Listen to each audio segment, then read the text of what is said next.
guys, and welcome back to my channel. This is the last video of the energy drain series. Now if you don't know what I'm talking about, I have done 2 videos already on things that drain us of our energy without us even knowing about it, and those videos got so much love from all of you guys. I kept getting messages and comments and DMs about those videos saying that they were really helpful, and I guess that was because all of us are looking to improve our lives in some way, and energy is one of the biggest ways we can improve our lives, because if we have energy to do things, we can achieve anything we set our mind to do. And this is the last video in this series. Not to say that there aren't other things that could be draining you of your energy, but today I'm going to talk about one last thing that I feel is really important to talk about, that drains our energy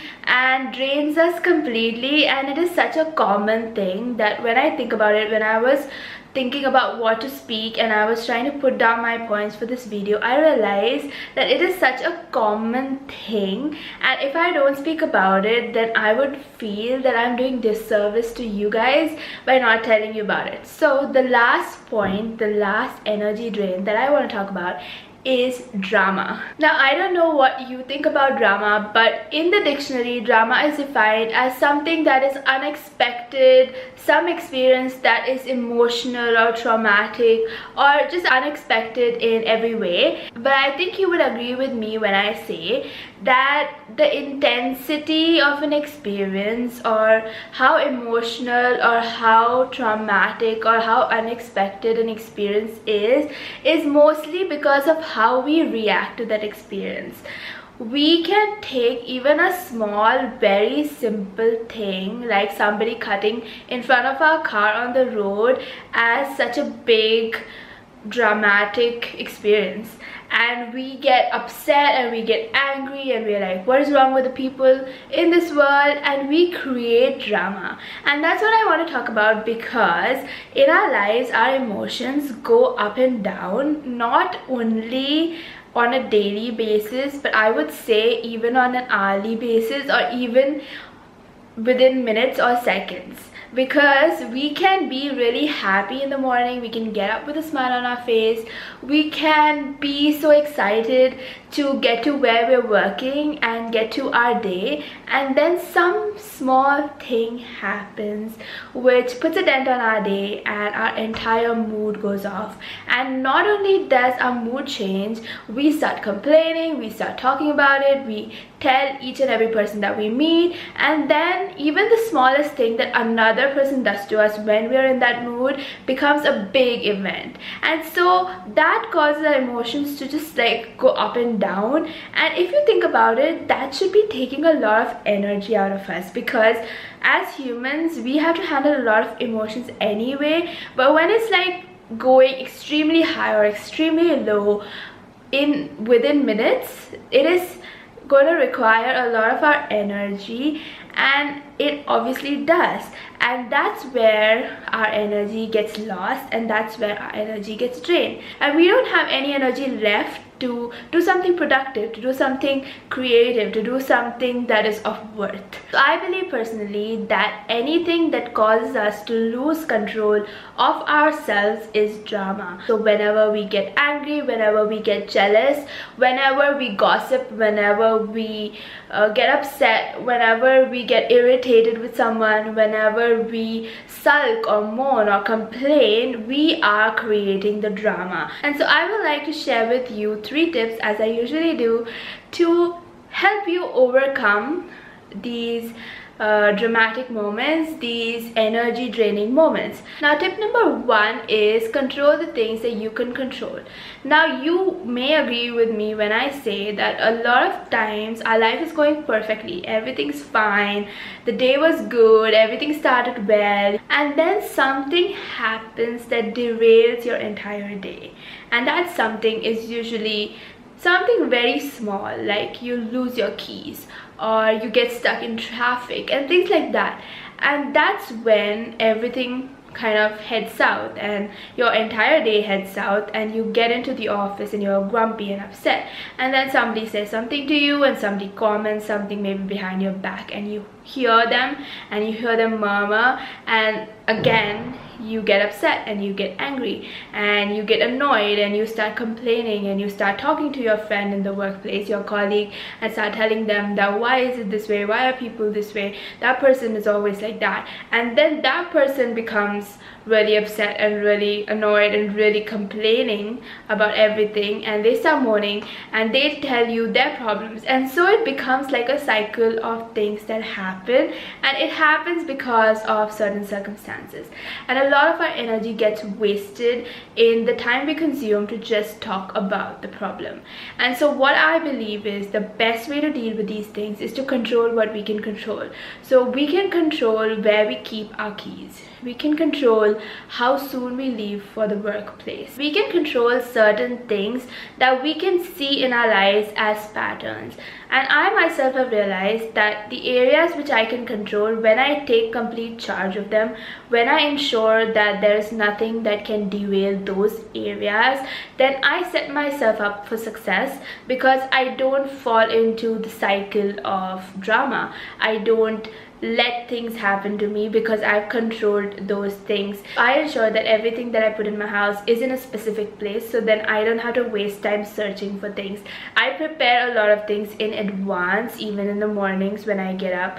I prepare, like when I get up, I prepare my breakfast and my lunch and keep it ready, so that when I get ready and have to rush out the door, I'm not doing that and I'm not making myself late. And in the night, I do certain things so that I wake up in the morning feeling more peaceful. And so there are certain things that you can do in your life routine that you can control, because I'm not saying you can control everything. You can only control certain things, and those things need to be controlled. Otherwise, you set yourself up for failure, and you yourself are setting yourself up to lose energy, and you don't want to do that.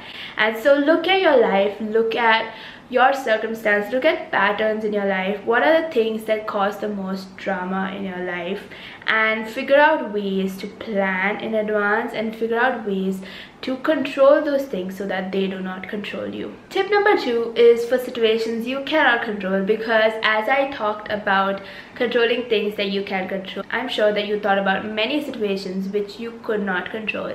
That is where the second tip comes in, and that is let it go. Now this is something that we find really hard, especially when we feel that we have been wronged, or something has been done to us that is not correct, or that we are the victims. That's when we don't let things go. But I believe that drama is not mostly because of the circumstance or the situation. It is because of our reaction to the circumstance or the situation.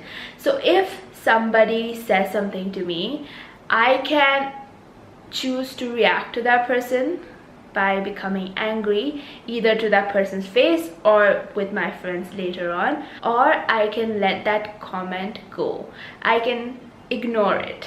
And when I see the difference between when I react and when I don't react, I realize how much energy I save.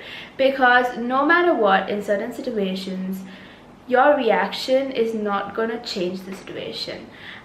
The fact that something bad has happened to me today, if I complain about that thing, that bad thing that happened is not going to become a good thing. It's going to still remain a bad thing. But the difference is that I have spent maybe half an hour or 1 hour complaining about that bad thing, or sulking about that bad thing, or getting myself worked up about something that is not going to change anyway. And so letting go is a skill that I have learned makes such a difference in life, because certain things, when you don't react, they don't have as much impact on you. And this is definitely a skill that takes a while to learn, and obviously the more you practice it, the easier it gets. But it is something that I believe has been really worthwhile in my life's journey. And I have had those days when one thing has affected me so much that the only thing that helped was me going to sleep and getting up the next day. And sometimes those days roll into each other and they can take up weeks.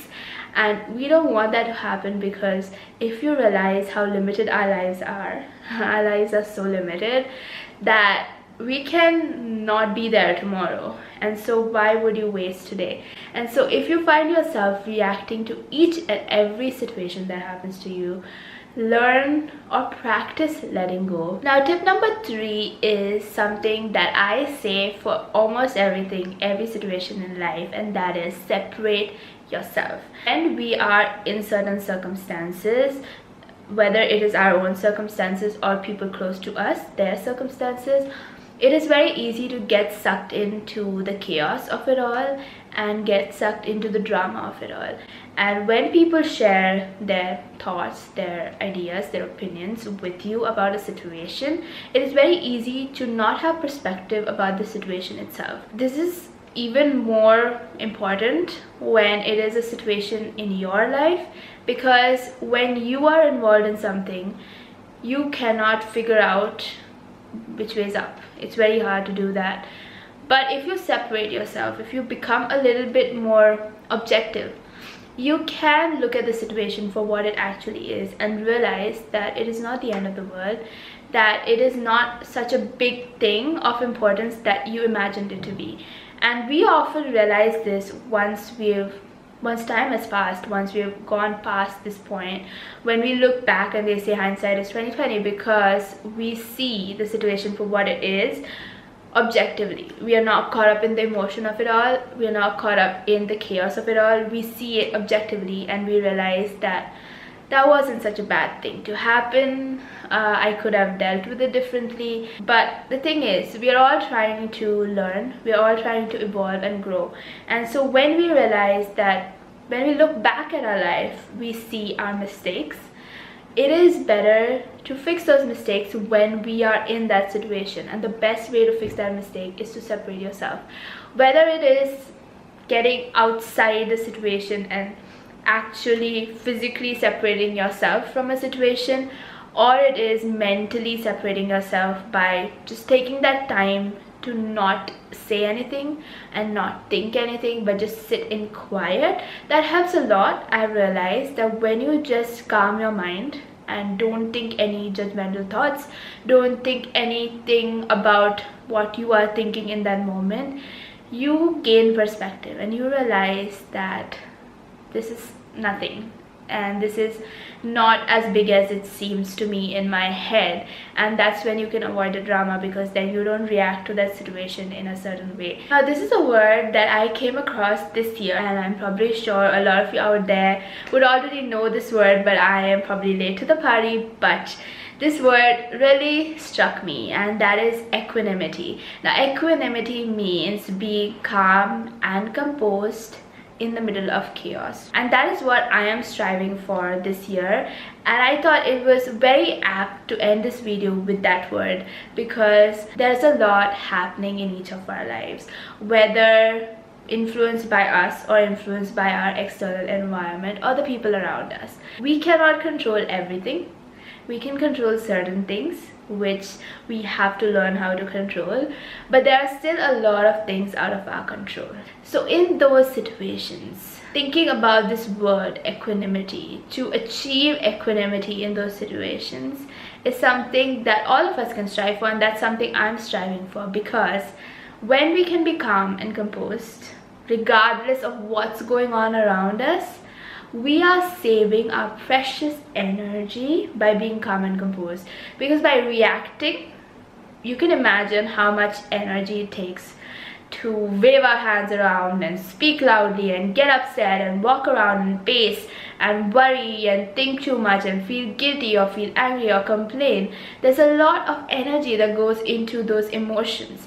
But when we can just sit calmly and process what's going on, I think we save so much energy and we save ourselves so much trouble by not getting sucked into those situations. I would really love for people to focus on what they love, what they enjoy, what brings them happiness, what brings them satisfaction, what brings them meaning. I have seen what those kind of lives can do for this world and for their own lives. I would love to see people not getting sucked or pulled down by drama, and instead being able to rise above it and focus on the things that they love to do. So my hope is that through these videos that I share with you, especially this one, that you will find within yourself the determination to get more energy into your life and focus that energy on things that matter the most. And I hope this video was helpful to you, and I hope that the other videos in the series were helpful to you as well. If you like this video, please like this video down below, clicking the like button, and also subscribe if you're interested in such content that will help you improve your life, because that's all we are hoping to do, is grow and evolve and learn, and that's what I'm sharing with you on this channel. So don't forget to subscribe, don't forget to share this video with the people you think need it the most, and I'll see you next time.